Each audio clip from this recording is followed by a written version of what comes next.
Hi, I'm Susanne Madsen. Welcome to this whiteboard session on how to overcome resistance to change. Resistance to change is a term that we tend to label people with when they are not willing to adapt to a new change or accept it. But oftentimes it's not the change itself that people resist.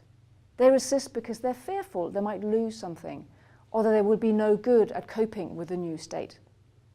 Let's look at how we can help people to overcome those fears.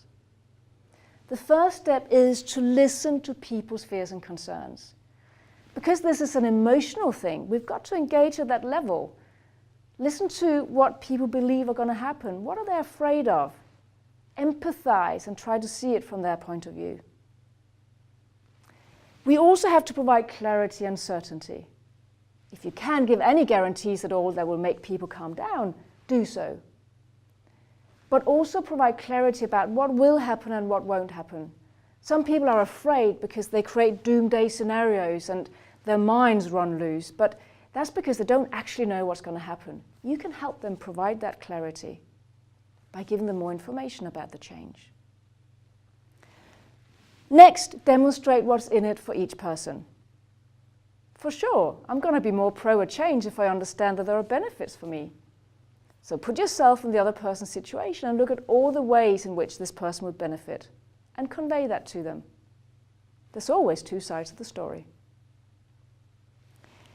You also have to make the status quo less appealing. If you want people to shift from a current state, the status quo, to a future state, you've got to make the status quo less appealing and demonstrate that there are consequences if we don't change. Maybe we're going to fall behind competition.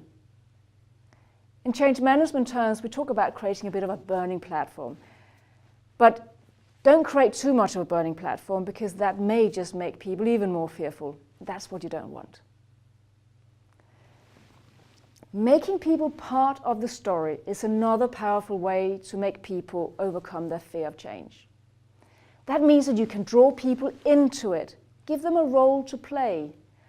You see, if you change something and I'm not part of it, I can criticize you and say, well, it's just being done to me, and I can play the victim.